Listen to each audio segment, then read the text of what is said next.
me introduce myself. My name is Raslina April with name 2024-32-5. I'm from class Big Data C. In this video, I will explain the program that I developed for my Big Data Practical Assessment. This project is about time series forecasting using the ARIMA model. I use historical US dollar to Indonesian rupiah exchange rate data obtained from the Fracture APA. The data is collected, processed, analyzed, and finally used to the forecast future exchange rate using the ARIMA model. Now, let's begin with the implementation of the program. In the first run, I import all libraries required for the dispractical assessment. The request library is used to retrieve data from the Frankfurter APA. The pandas library is used to organize the data into a data frame, making it easier to process and analyze. The matplotlib library is used to visualize the data in the form of graph. Finally, I import the ARIMA model from the stats models library, which will be used to build the forecasting model later in the program. In the second run, I define the URL of the Frankfurter APA.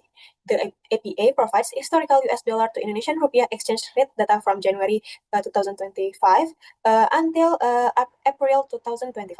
Next, I use the request get function to send a request to the APA's server. After retrieving the data, I display the status code. The output is 200, which means the request was successfully and the program successfully connected to the APA. Next run.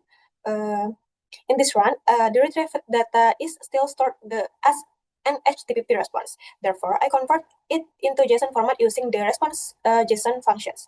JSON format is easier to process because it stores the exchange rate information in a structured format, including the dates and their corresponding exchange rate. In the fourth run, I extract the required information from the JSON data using a for loop. I separate the data into two different lists. The first list stores the dates, while the second list stores the US dollar to Indonesian rupiah exchange rate. This step prepares the data for creating a structured dataset. Next run, I combine the two lists into a pandas data frame. A data frame organizes the data into row and column, making it much easier to analyze, visualize, and export the dataset. At this stage, the data is already structured in a tabular format.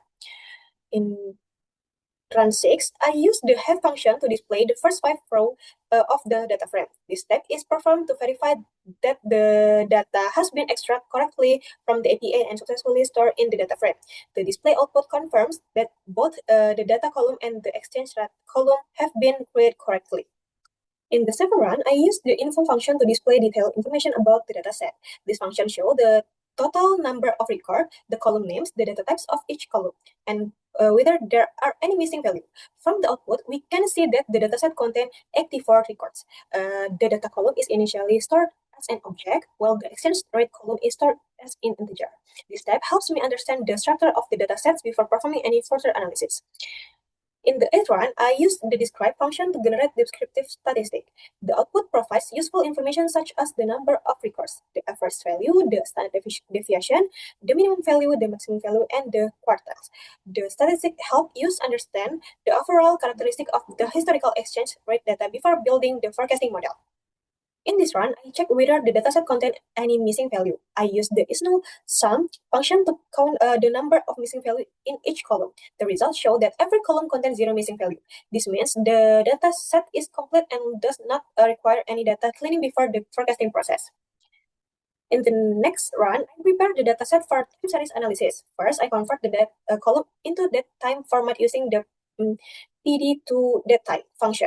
Next, I sort the dataset by date and set the data column as the data frame index. This step is very important because the ARIMA model requires the dataset to use a time-based index. After this process, the dataset is all ready for forecasting. In this run, I save the process historical data into a CSV file named data_APA_CSV.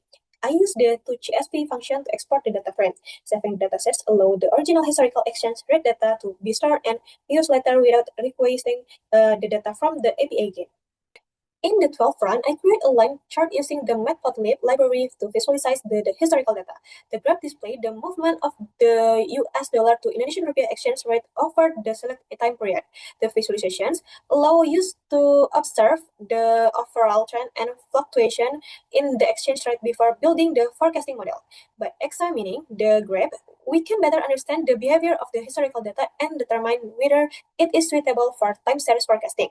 This step is important because it provides a clear visual representation of the dataset before applying the ARIMA model. In this run, I built the forecasting model using ARIMA with the parameter 111. The first parameter represents the autoregressive component, which used previous observation to predict future values. The second parameter represents the integrate component, which applies differencing to make the data more stationary. The third parameters represent the moving average component, which used previous prediction errors to improve the forecasting result. After defining the model, I trained it using the fit function. Once the training process is complete, I display the model summary using the summary functions. The summary provides statistical information about the model, allowing us to evaluate how well the ARIMA model fits the historical data before generating forecasts.